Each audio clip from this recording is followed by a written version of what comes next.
What's up everyone, how's it going? I hope you're all doing great and following the 3 H's of the channel. In this video, I have an absolutely terrifying story from Oklahoma. So, pull up a stump with me and let's get into it. Thank you for watching. So this all happened when I was 14 years old. I was visiting my redneck aunt and cousins in Oklahoma in the absolute middle of nowhere. My dad and my younger sister came with me. They stopped educating their kids. The cousin that's my age is one of the dumbest people I've ever met. I just feel bad for them at some points. The first 2 nights of the visit are completely normal, if not a little boring. My aunt is obsessed with guns. She keeps a loaded one in every room. And I'm just as American as anybody else, but I just found it a little weird that it was in every room. And it was a little redneckery, I guess is the best word. I don't know, just odd. So day 3 rolls around. Myself, my cousin, and some of his friends do some fishing and swimming in a small pond near their house. We swim until it gets dark. Just teenagers, hanging around and having a great time. I keep hearing noises, though, from the tree line, and at the other end of the pond. There's a faint smell of something really bad, like a carcass blowing its fumes downwind. My cousin says that it's just deer. I just say okay, because I don't know any differently, and we just continue on what we're doing. As we get done, we pack into his friend's geo-tracker, and we go back to my cousin's place for the night. But the bad smell follows us back to my aunt's place. Her horses seem really restless that night. I was kept up most of the night by hearing them in the barn. I woke up at noon to an empty house. The bad smell is gone, but so is everyone else. My cousin went to help with his stepdad's farm work. Dad went with his sister and my sister to a local mall. And of course, nobody woke me up, so I was bored as hell due to the 1 bar of service on my phone. I thought, screw it. I laced up my boots and I decided that I wanted to see more of my aunt's 15-acre property, since I'd only really been in her house the first few days. There was a small body of water pretty close to my aunt's house in her front yard, and just past that was about 80 yards of trees, followed by a clearing that her horses stood in during the day. I set my sights on walking some of the trails that I could see just inside the tree line. The way that the trees separated my aunt's yard from the clearing was weird, because it connected to a forest that spread across multiple properties in the area. Most of them were just being sat on by realtors and not being used, so I wasn't too worried about being caught by some redneck moron with a gun. Full disclosure though, trespassing on random property is probably not the smartest idea, especially out here. I kept following one of the faint trails, deeper and deeper into the trees, for about 45 minutes or so. My playlist kept me company on my nature walk. It was a pretty nice area until I started noticing the bones that were peppering the dirt beside the trail. At first, it was only a few, so few that I didn't even register that I kept seeing more and more the further I went down this path. They weren't human bones or anything spooky like that, so I figured probably just some animal's leftovers, and I kept trekking onwards. I used to hike a lot from the ages of 6 to 12, so seeing animal bones on a trail is not that weird. It's pretty normal activity actually. What wasn't normal, however, was the fact that the deeper I went into those trees, the more bones were riddled alongside the trail. Not even just along it, but all around me and in those woods. I pulled out one of my earbuds to actual dead silence. When I started really thinking about what I was seeing around me, I immediately yanked the other one out, and I realized that I couldn't hear anything. Not the rustle of the leaves in the wind, not the singing of the birds, not a distant branch snapping. Dead, effing silence. I don't normally listen to music at higher volumes, so I know it wasn't just my ears adjusting to a lack of sound. It was really, really quiet out there. At this point, my heart was jumping out of my chest. Dead silence is usually a very bad sign when you're alone in the sticks in the middle of the day. Not only was it silent, but I noticed something weird about the bones too. Most of them were laying together, like the animals had just keeled over there and just rotted. But a few were tied together with what looked like sinew. Really, really old sinew. The farther I walked and the more I kept looking, the more of these little bundles of bones stuck out to me. And they weren't just on the ground anymore either. Some of them were tied to tree branches. Some of them were tied to the animal skeletons on the ground. And a few errant ones stuck out of distant tree hollows. In spite of everything that my guts were telling me, I kept following the trail, partially out of boredom, as I really didn't have much else to do, and partially, again, out of morbid curiosity, where I was at first a bit worried that I was walking on a hunting animal's trail, like a mountain lion, but I convinced myself otherwise with the logic that there weren't any mountain lions around here, not even any mountains, and my aunt probably wouldn't keep horses if there were signs of some predatory animal stalking around her property. I knew my cousin's older brother had a hobby of whittling bones and antlers, so I convinced myself that the bundles were probably just targets for shooting that he had forgotten to take down before moving out of her house the year prior. What actually convinced me to turn around and head back to my aunt's place was the fact that the breeze picked up briefly, and I caught an awful smell, like something was rotting upwind.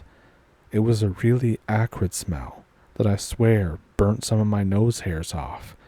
And then the prickling that I felt all over my body, that shit had me so weirded out that I was covered in goosebumps before I even realized it. I grabbed one of the bone bundles that I saw laying next to one of the skeletons that were all around me and walked right the hell back out of there. By the time I got back, it was around 3 p.m., and everyone but my cousin was back in the house. Not much of note happened, but I remembered asking my aunt if her son, the older cousin, had ever made targets or anything like the bundles that I saw out in the woods. She was confused, so I fished around in my bag and pulled out the little figure made out of bones, and she had literally no clue, which weirded me out again. So fast forward to the next day, I'm asking my cousin about the trail and the bones, trying to see if maybe he'd go with me and do some target practice on the bones. Now, when I say this kid was stupid as a box of rocks, I mean it. My aunt had pulled him out of school in 5th grade and repeatedly lied to the state, telling them that she was homeschooling him. She was concerned about the failure of the public school system, so I'm telling him about what I saw on the trail, and he's confused as hell too. He says that he's followed that trail, but really only to the property line, because his mom said she'd tear him a new one if she had to pay charges for trespassing, or worse, had to take him to the hospital with a bullet wound. I called him a cuss word, determined to prove me wrong. We set out back down the trail the next day. After about an hour of walking, we made it back to where I started seeing the bones, although it wasn't nearly as quiet this time around.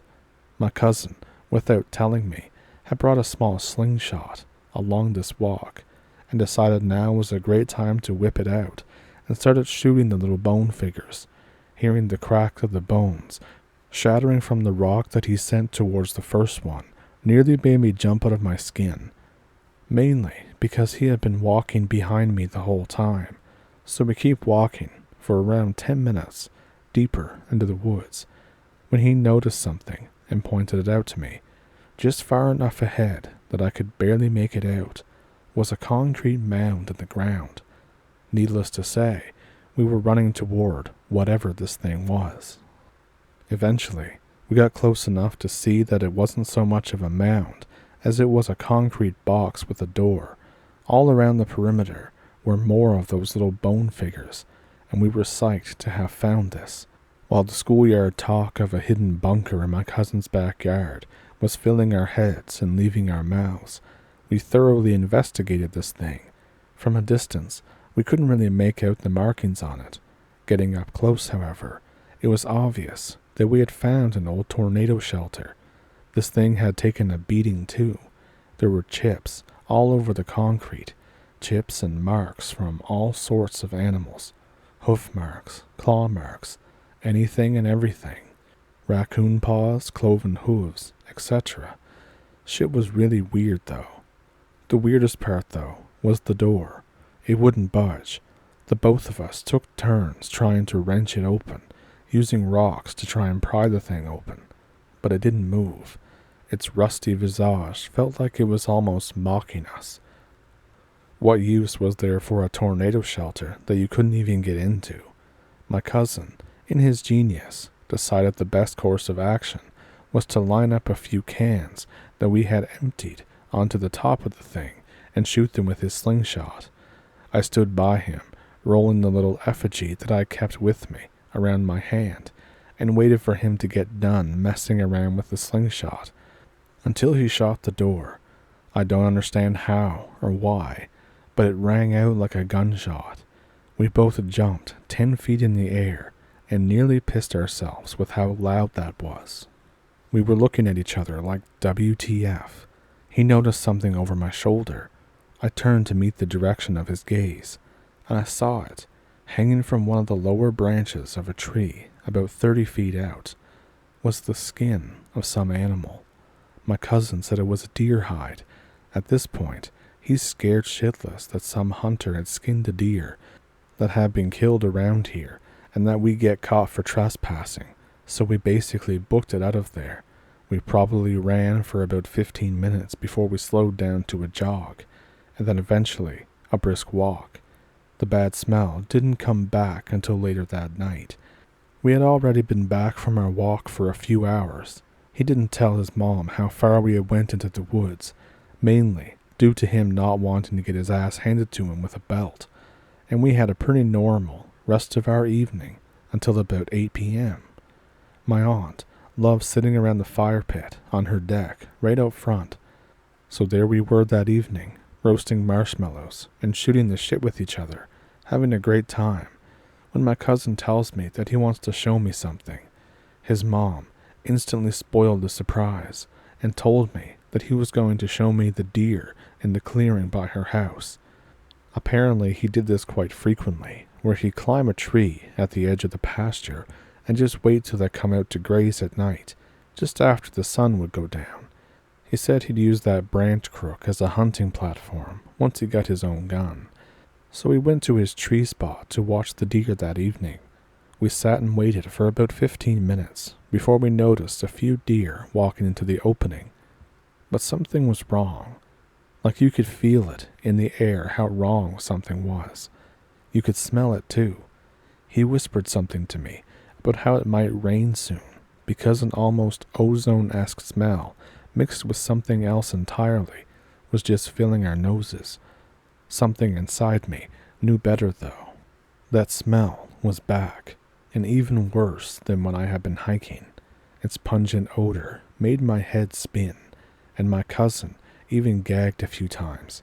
It smelled like rotting meat, iron, and something pretty similar to ozone. We were both whispering really quietly to each other while waiting. We had to shut up when we saw the deer.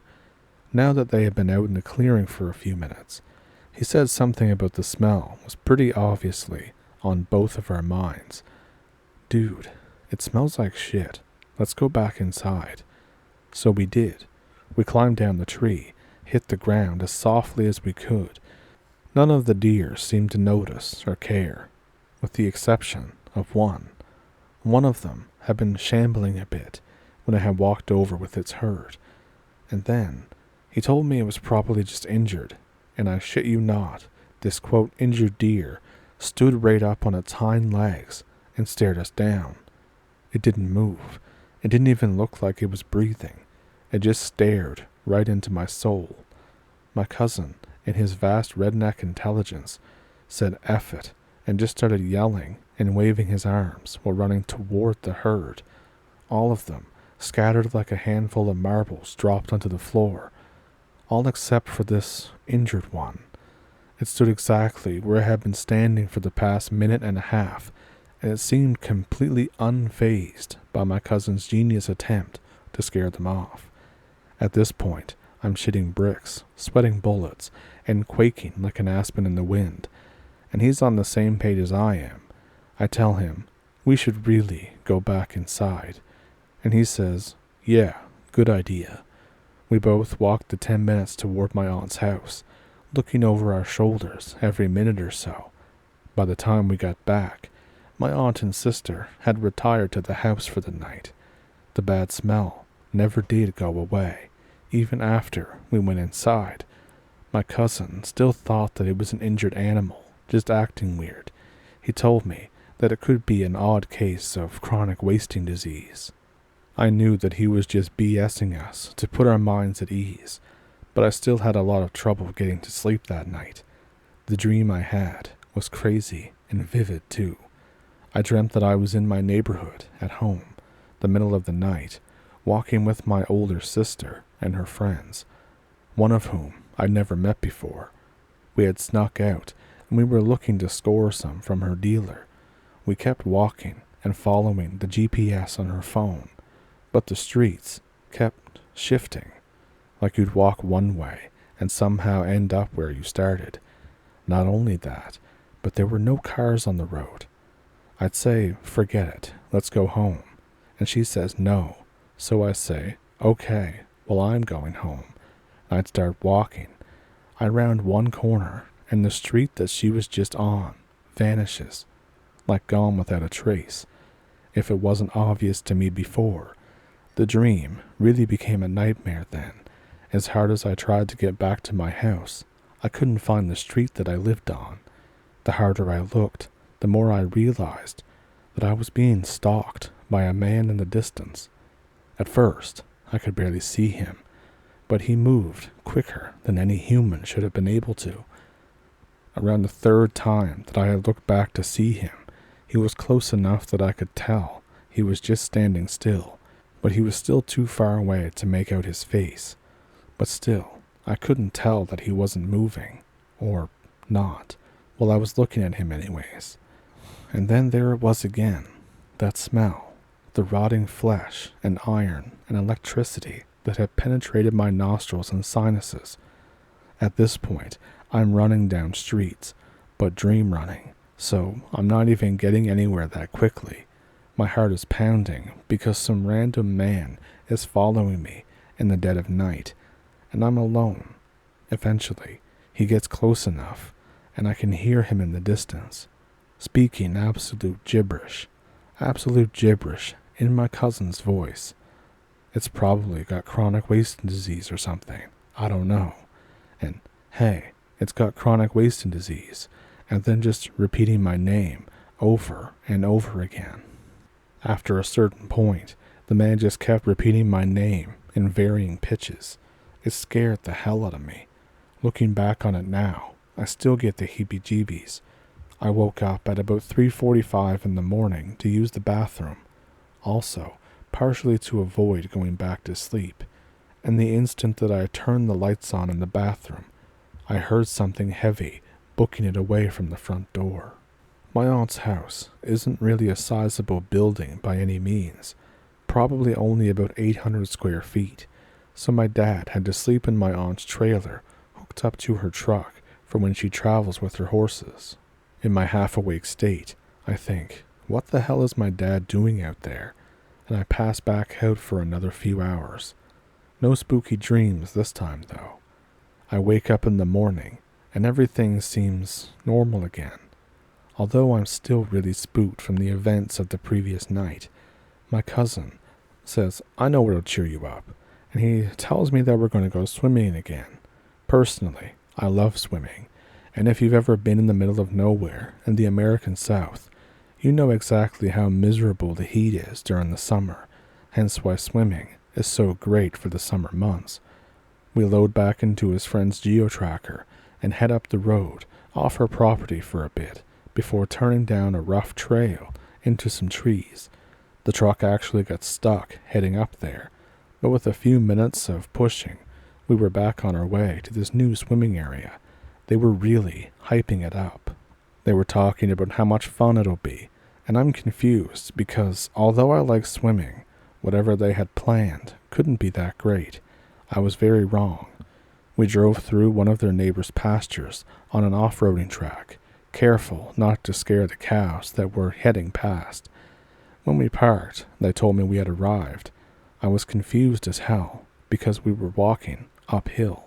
As we keep walking, my cousin breaks out into a sprint and keeps running full speed toward the crest of the hill until he jumps and plunged over the edge of the horizon, and the splash that followed answered my question immediately. They had brought me cliff diving. It wasn't a huge cliff, probably only about a 35-foot drop, but nonetheless, it was great. The shitty part was climbing back up. It was a pretty sheer climb up some jagged rocks and involved a lot of caution around some prickly bushes that were around the area that they had over the years carved out a trail in. I decided after about 2 hours of this that I was going back to the truck, mainly because my feet got cut up multiple times going back up to the jumping spot. I have no shame in admitting my skin is that of a city slicker's, so I went back toward the truck to change into dry clothes and check my phone. Although I didn't have any texts, my cousin's phone had a few missed calls from his mother and a slew of texts. I called him over to look, and he's freaking out. His mom is saying that one of her horses got out and vanished into thin air, and she thinks that he's responsible since he feeds the horses in the morning, so he's freaking out because she's super mad that her horse is missing, and we all headed back pretty much right away. While his mom is chewing him out for letting the horses out, his friend went home, so now it's 3 p.m. He set out with his mom to look around their property for this missing horse. It's just gone. Not so much as a horseshoe was left behind. They kept looking until around the time the sun came down, and in that time, some weird stuff transpired. I haven't mentioned this yet because I don't like speaking ill of the dead, but my father was a pretty big alcoholic, and he drank and drank and drank until he blacked out, and there was no moving him or getting anything out of him once he was knocked out. About an hour after my aunt left with my cousin, my dad stumbled through her front door, drenched in sweat, half awake, and promptly collapsed on the couch that I had been sleeping on for the past few nights of the visit. My aunt and cousin came home just before the sun set, and my aunt is really frustrated that her multiple $1,000 animal had just dropped off the face of the earth. Naturally, she decided to leave the house for the evening and went to go spend the night at her boyfriend's place. Almost as soon as her truck left the driveway, the stomach-turning smell from before returned, and it was even stronger than it had ever been, almost like when you stick your nose right in the center of a flower and you get the full scope of its scent. That's the best way I can really describe it. In the previous days that we had experienced this, the iron smell was kind of off. Now that the noxious odor was right up in our faces, we both recognized that this smell, this iron smell, was blood. I don't know how, but maybe it's because I was just that scared, but it reeked like blood and rotting meat and ozone. And then the stomping began.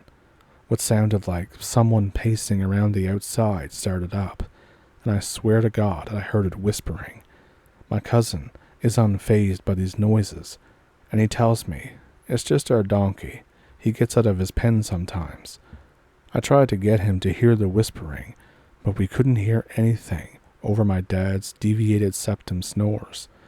He tried to calm me down by getting me some pot from his older brother's old study, and then we smoked a joint to chill out. By the time we finished it, it was about 10 p.m., and I was pretty tired.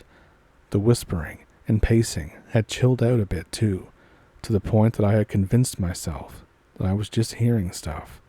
So I said my goodnights to him and my sister, and decided that I was going to retire to the now open, queen-size bed inside the trailer. I opened the front door to my aunt's house and immediately heard a crack. I nearly jumped out of my skin until I realized it was because I had stepped on something. I looked down under where I had just set my foot and found a bundle of bones, shattered by the weight of my body. In my high and exhausted state, I thought to myself, oh, I must have dropped this. And I swept the pieces off the doormat with my shoe and kept heading toward the trailer, although it still smelled really, really bad. Whatever was doing the thumping had ran off into the night as soon as I had opened the door, which is partially what convinced me in that moment that it actually was the donkey, because he'd do this during the day. So I was a bit less worried about some weird thing out in the night.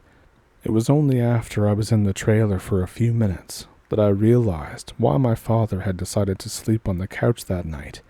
The air conditioning was shut off inside the trailer, and it was sweltering. So I'm trying to get comfortable in there, laying in just my underwear, trying to load up a YouTube video to fall asleep to. But when I heard it again, the pacing noises came back, and they were louder than before. All I could smell in that trailer was my own sweat mixing with the horrible odor coming from just outside the door. Suffice to say, I was sweating like crazy, partially because of the temperature and partially because I was being followed by something big and scary. I was trying to think logically, think about what could be out there, why the donkey might be pacing around the trailer, when it started knocking, and speaking. At first, it was my cousin's voice, just saying my name over and over again, asking me to let it in, asking me to stop hiding in there. I laid as still as a corpse on that mattress, but it didn't matter. It kept knocking and knocking, asking me to come out. I texted my cousin and got no response. I called him, no response.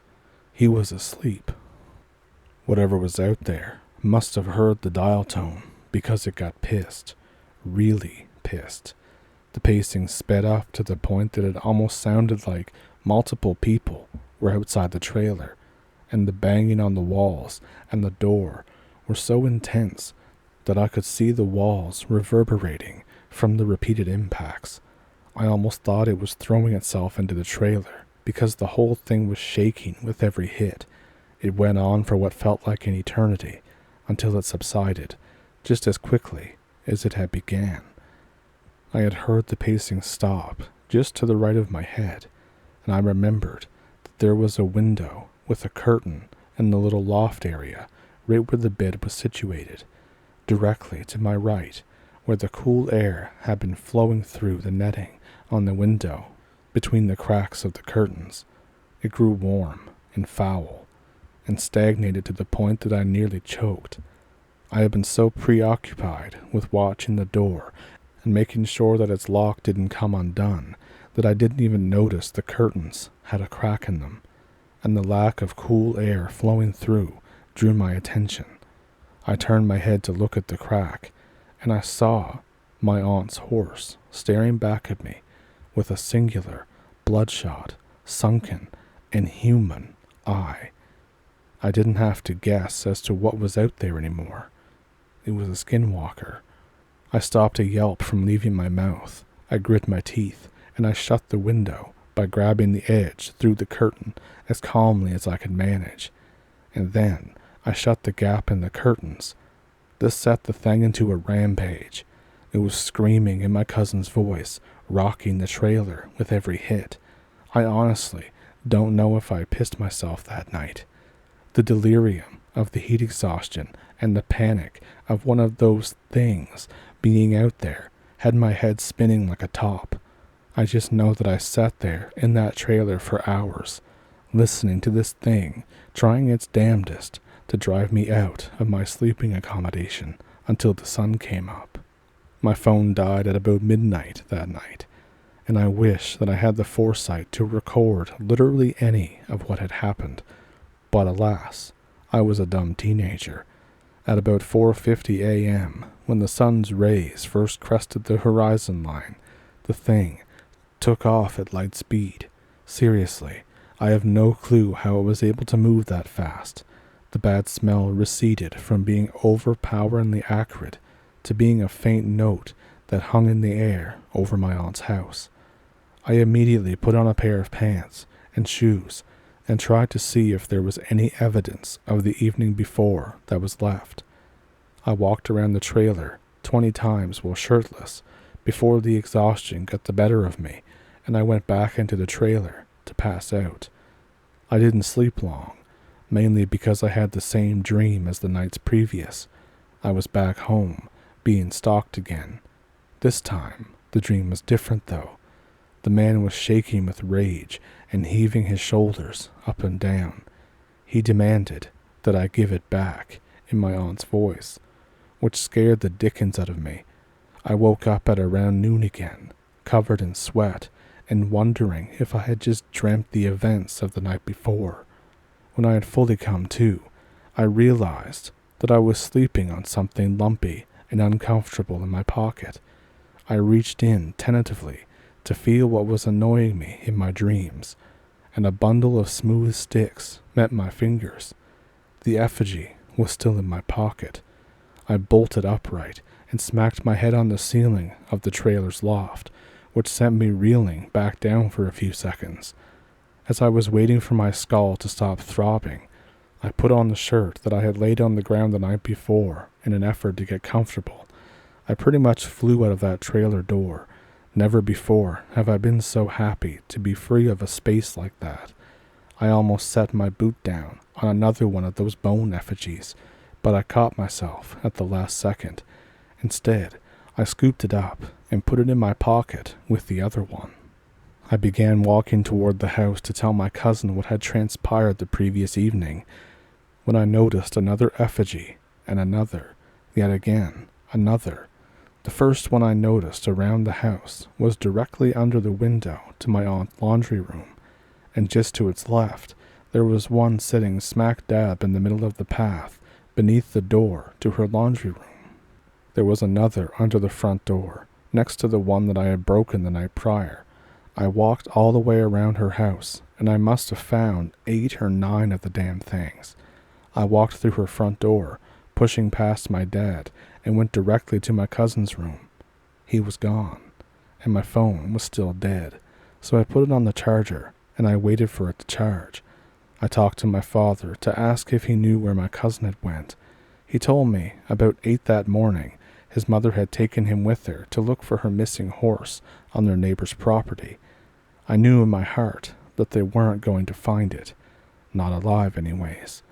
And what I did next was probably the dumbest thing that I could have ever done. I took a shower, put on some clothes, clean clothes, laced up my boots, and started back down the trail that I had so eagerly followed a few days prior.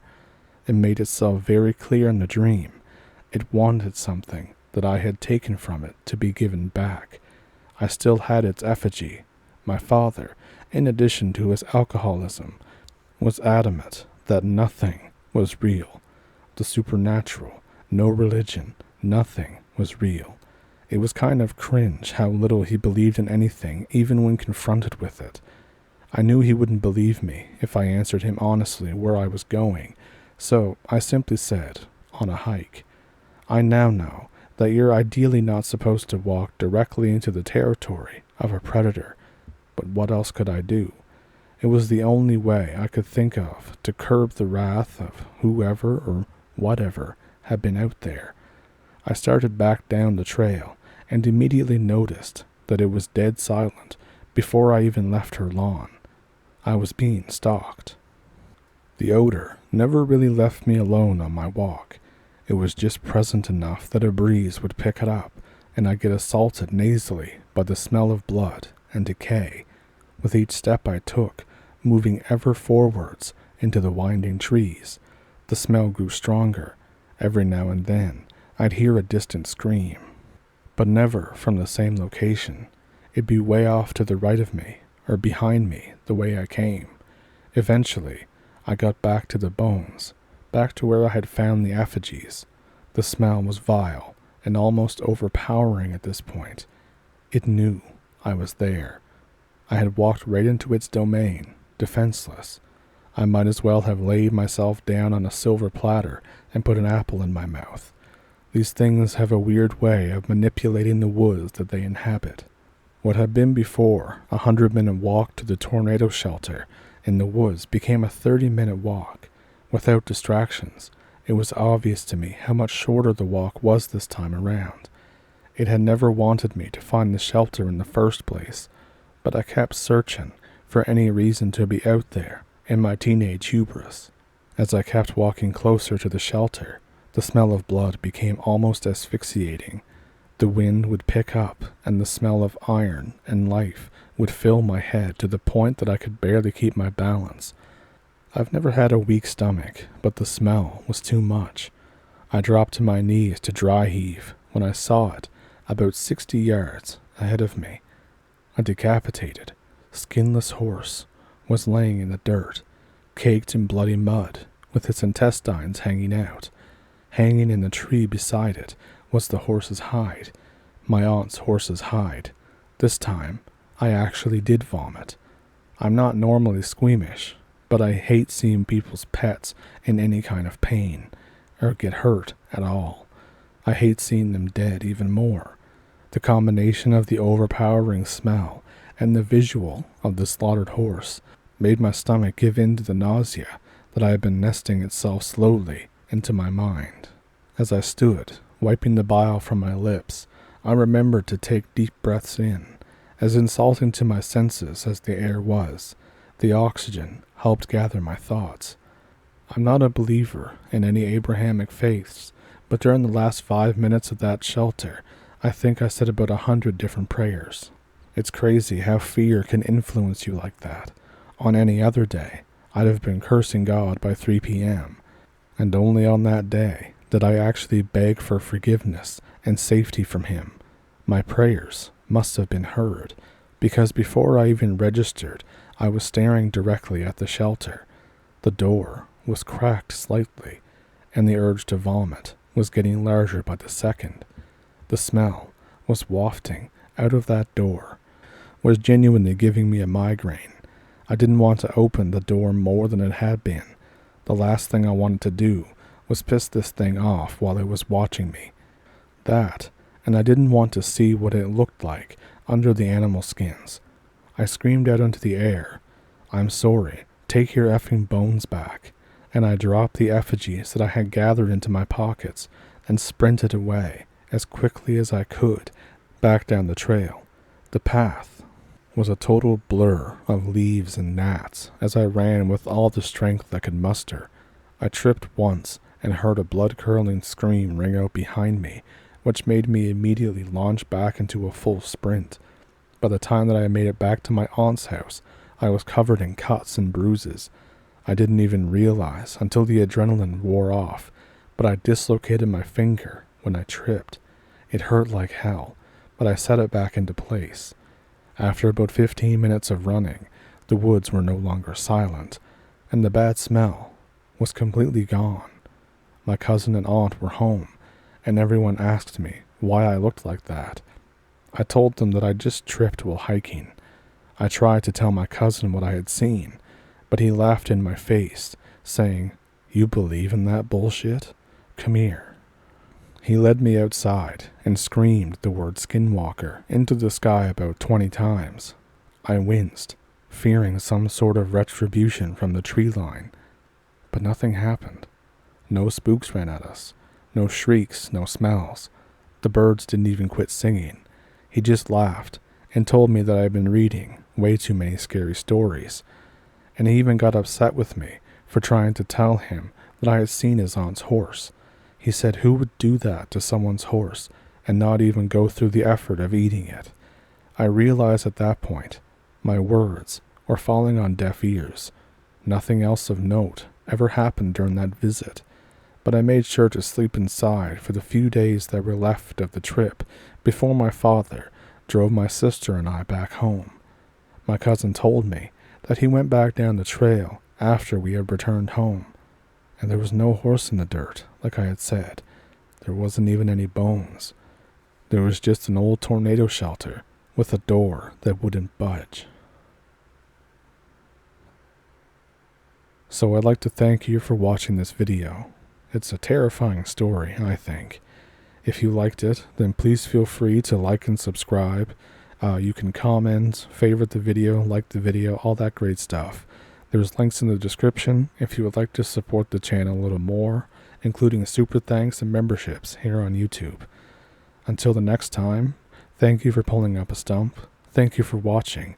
Have a good week.